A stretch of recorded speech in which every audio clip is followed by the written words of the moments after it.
What's up, guys? Welcome back to my channel, Mac Trucking. I'm about to pick up where I left off last time on my first video. So, let's get into it.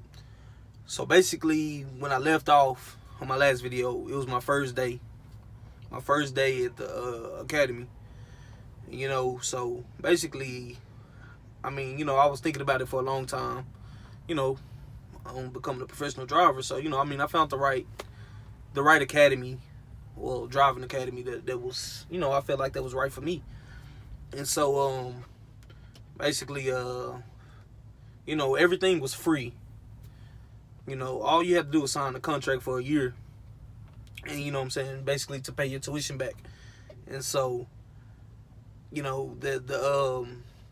was good for me because at the time, I really didn't have, a lot of money or whatever to pay for school. It's expensive to step in something new, like a new trade. And so, everything was totally free. Like, I didn't have to pay anything out of pocket.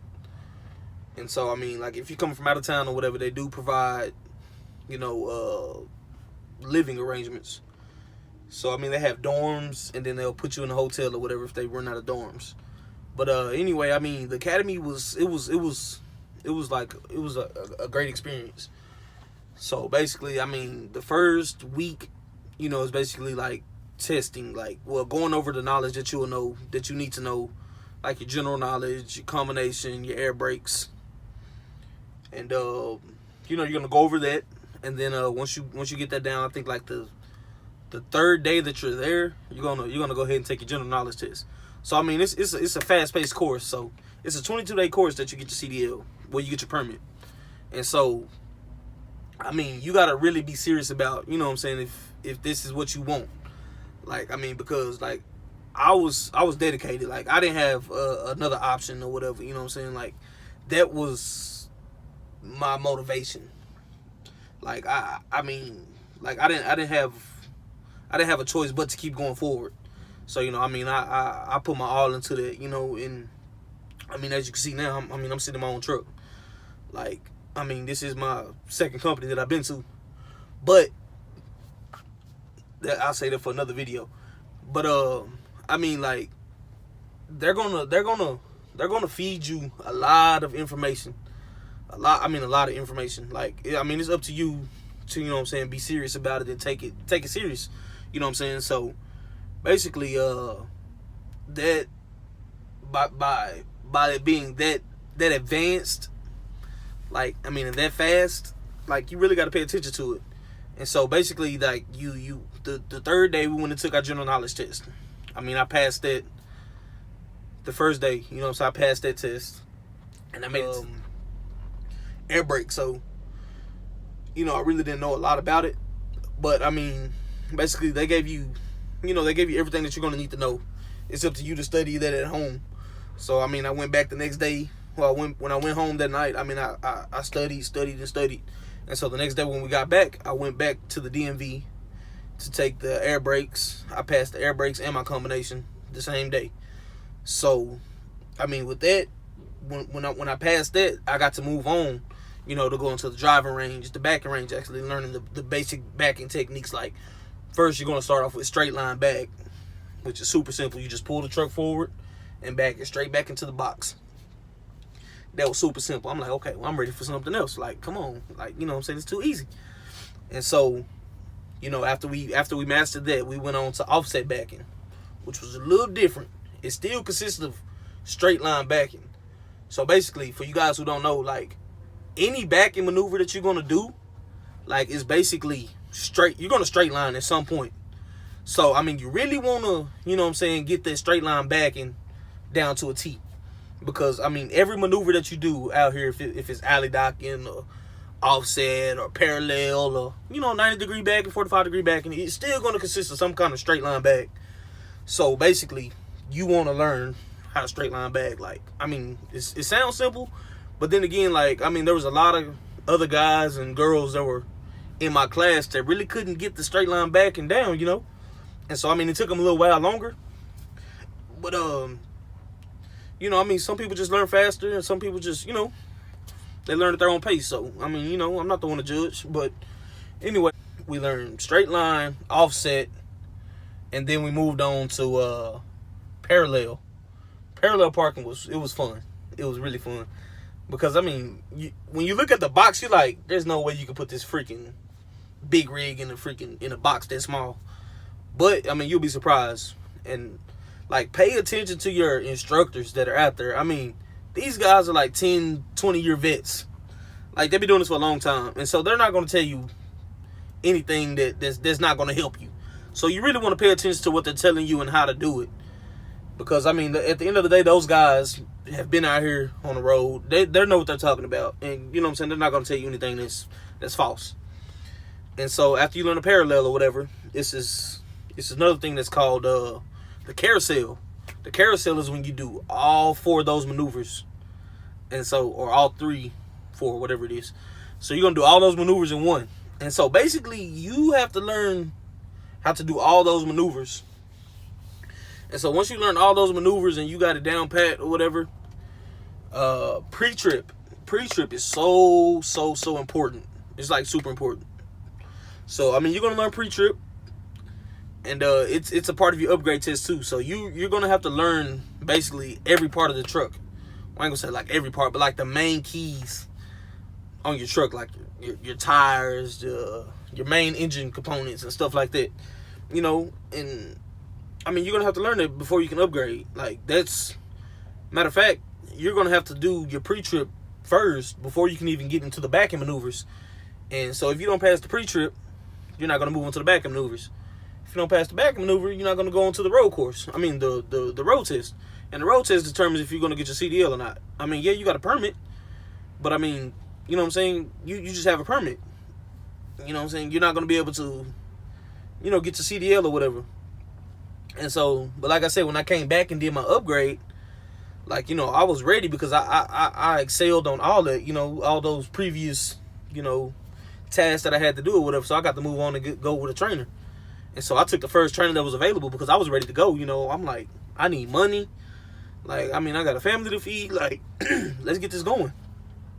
And so, like I said, that was my motivation the whole time. Like, let's get this going. So, but anyway, like I was saying, let's go back to what I was saying about the pre-trip. Pre-trip is super important. I pre-trip every morning. When I wake up, you know what I'm saying, I get up, go brush my teeth or whatever I got to do, whatever, you know what I'm saying. I try to shower the night before. So that just, you know, cuts down on the time. Shower the night before, get up in the morning, just go in the store, brush my teeth, and grab what I need, and come back out. And pre-trip. Pre-trip shouldn't take no more than 15 minutes. Because, I mean, once you know what you're looking for, like, I mean, it's just, and you do it consistently, like, it's just, it's going to become second nature. So, anyway, like I said, I pre-trip every morning. I get up, you know what I'm saying, start my ELD, or my electronic log or whatever, and go on the pre-trip and set that, you know, 15 minutes or whatever. And usually that would take me 15 minutes. It'd probably take me like 8 to 10 minutes at the most. But, so, you know, after that's done or whatever, I get back in the truck, start it up, let it warm up or whatever, you know, let all my pressure build up, and I'm on my way. So, yeah, basically, like I said, that's one of the, you know what I'm saying, that's another main, you know, key that you're going to need to learn. But, like, I mean, they're going to give you all the tools to be successful at the academy, so it's up to you to, you know, take those keys and, you know what I'm saying, use them. But, so yeah, like I was saying, after all that, you know, after I did my upgrade test or whatever, I came back. I think I upgraded on a Friday.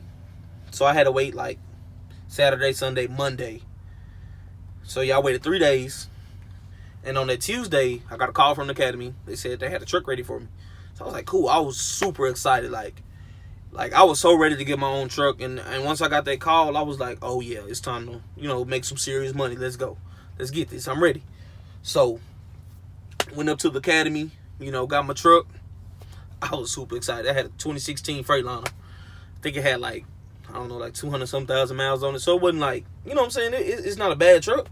You know, and I was like, it's my first truck. Like, you know, I'm excited. Let's go. Let's get, like, when I get my first load. So, basically, I had my truck from Tuesday to the next Tuesday. Because I accepted a dedicated run or whatever, or I got put on a dedicated run, which I wanted to go local. I'm not gonna lie, I wanted to go local. I still want to go local. You know, that was my goal. You know what I'm saying? When I got into truck driving, I just wanted to be a local truck driver. You don't want to be home every day or whatever. But at the end of the day, you know, I mean, you know, you always don't get what you want. So basically, I mean, I took the dedicated run. You know what I'm saying? So I didn't have to go OTR. And so the dedicated run was from Lancaster, Texas, up to Elk Ridge, Maryland.